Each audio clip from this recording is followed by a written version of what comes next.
আসসালামু আলাইকুম প্রিয় দর্শক। তো একটি TWS এর কেসে একটি মাল্টি ফাংশন নব যুক্ত করা। আপনি কি আগে কখনো এরকম দেখেছেন?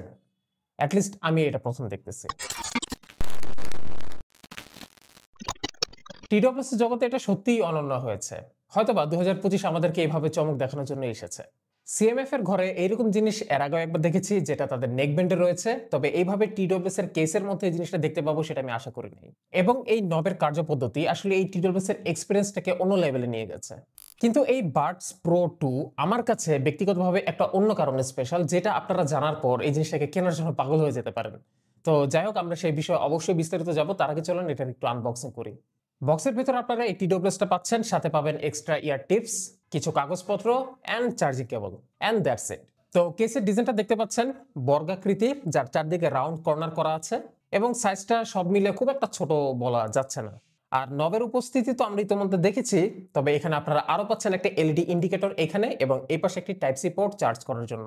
ঢাকনা খোলার পর ভেতরে বার্ডস গুলো দেখা গেল। এখানেই চোখের সামনে লুকিয়ে আছে reset button, CMF by nothing branding এবং উপরের দিকে কিছু রেগুলেটরি ইনফরমেশন। এই ঢাকনার হিন্সটা খুবই প্রিমিয়াম, কোন নড়াচড়া নাই এবং এটা রেস্টিং পজিশনে বেশ ভালো রকমের ফোর্স নিয়ে এসে দাঁড়িয়ে থাকে, অনেকটাই গহনার বক্সগুলোর মতো। আর ওভারঅল এই জিনিসটার ফিট এন্ড ফিনিশিং আমার কাছে খুবই চমৎকার মনে হয়েছে। কোনোভাবে এটা চিপ ফিল দিবে না আপনাকে। বার্ডসগুলোর আকৃতি কিছুটা বড় ক্যাটাগরিতেই পড়বে, যদিও কানে আমি পড়তে কোন প্রকার সমস্যা ফেস করি নাই, তবে কানে পরার পর কিন্তু জিনিসটা দেখতে একটু বড়ই লাগে। যাদের ফেস খুবই বিশাল তাদের কাছে আবার এটা একদম পারফেক্ট সাইজ হতে পারে।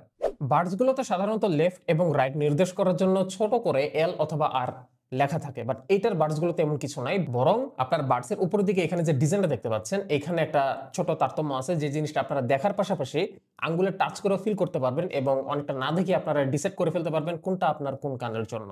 আর এই বার্ডসটাতে আপনারা গ্লসি এবং ম্যাট কালারের ফিনিশিং দেখতে পাবেন।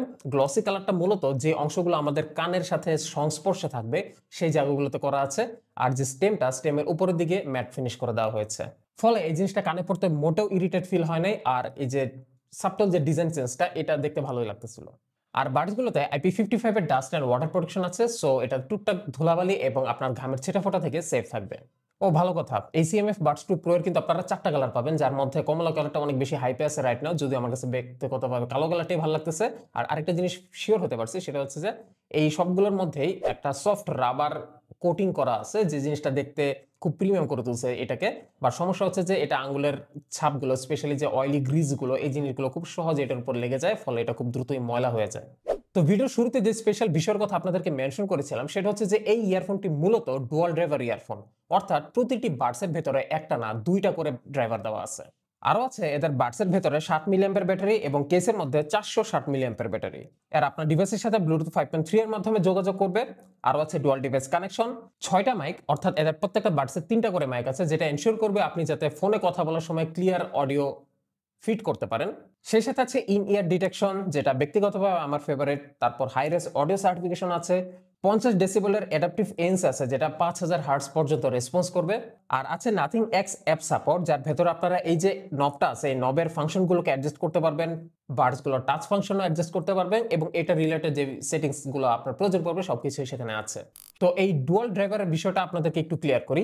এই ডুয়াল ড্রাইভার মানে হইতেছে প্রত্যেকটা বার্ডসের ভেতরে একটা না দুইটা করে ইউনিট আছে যারা সাউন্ড প্রডিউস করবে, এবং এই জিনিসটা অনেকটাই 2D থেকে 3D তে জাম্প দেওয়ার মতো। It's a whole new world, whole new experience. সাধারণত এই ধরনের মাল্টিপল ড্রাইভার ইয়ারফোনগুলোতে একটা ডাইনামিক ড্রাইভারের সাথে একটা ব্যালেন্সড আর্মেচার দেখতে পাওয়া যায়, তবে এইটার ক্ষেত্রে এবার একটু ডিফারেন্ট কাহিনী আমি দেখতে পেতেছি। সেটা হচ্ছে এইটার বাডসগুলোর ভেতরে আপনারা 11 মিলিমিটার সাইজের ডাইনামিক ড্রাইভারের সাথে 6 মিলিমিটার মাইক্রো প্লেনার ড্রাইভার পাবেন। So what is micro planer driver? এই প্লেনার ড্রাইভারটা হচ্ছে একটা বিশেষ টেকনোলজি, যেটা আমরা সচরাচর যেভাবে সাউন্ড প্রডিউস হতে দেখি স্পিকার বা মাইক বা ইয়ারফোন গুলোতে, সেরকম না। আর এই ড্রাইভারের স্পেশালিটি হচ্ছে যে এটা highly detailed high frequency sound produce করতে পারে। ব্যক্তিগতভাবে আমি ব্যালেন্সড আর্মেচারের মিউজিক এক্সপেরিয়েন্স করেছি, আর এবারই প্রথম আমি আসলে এই প্লেনার ড্রাইভারের মিউজিকটা এক্সপেরিয়েন্স করে দেখলাম, এবং ব্যক্তিগতভাবে আমার কাছে এটার অনেক বেশি সুপিরিয়র মনে হয়েছে।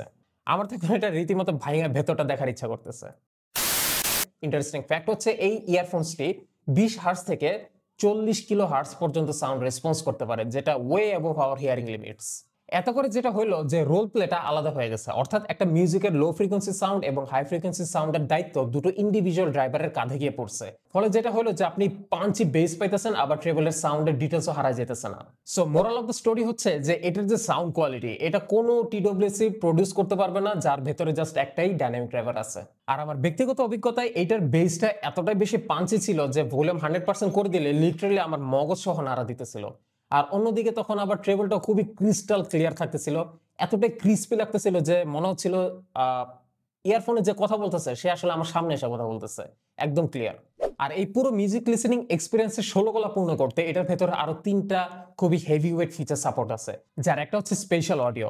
স্পেশাল অডিওর ইফেক্ট তো আপনারা জানেনই যে সারাউন্ড সাউন্ড এক্সপিরিয়েন্স দিবে, সেই সাথে ডাইরেক্ট অপটিওর ব্যাপারটা আমার কাছে ইন্টারেস্টিং লাগছে যে এটা প্রত্যেকটা মিউজিক বা যে অডিওটা শুনতেছেন সেটার সাথে অপটিমাইজ করে মিউজিকটাকে ইকুয়ালাইজ করে। আর লাস্টলি হচ্ছে এলডেক কোডেক সাপোর্ট, এটা হচ্ছে আপনাকে হাই রেজুলেশন মিউজিক স্ট্রিম করতে সাহায্য করবে। কিন্তু এখানে একটা বড় কিন্তু আছে, আর সেই কিন্তুটা হচ্ছে এই টিডব্লিউএসটা অনেকটাই 2-in-1 সলিউশন টাইপের। কারণ কি, আপনারা নাথিং এক্স অ্যাপের ভেতর গেলে দেখতে পাবেন যে এলডেক ফিচারটি আছে যেটা বাই ডিফল্ট অফ করা থাকে, এবং সেটাকে যখন আপনি অন করবেন তখন দেখতে পাবেন যে ডাইরেক্ট অপটেও এই ফিচারগুলো আর কাজ করতেছে না। এখানে যেটা হবে যে আপনি জাস্ট র এলডেকের এক্সপিরিয়েন্স নিতে পারবেন, কিন্তু এবার মজার বিষয় হইতেছে যে ডুয়াল ড্রাইভারের যেহেতু ইয়ারফোন, সো আপনারা এলডেকের একদম পরিপূর্ণ এক্সপিরিয়েন্সটা নিতে পারবেন।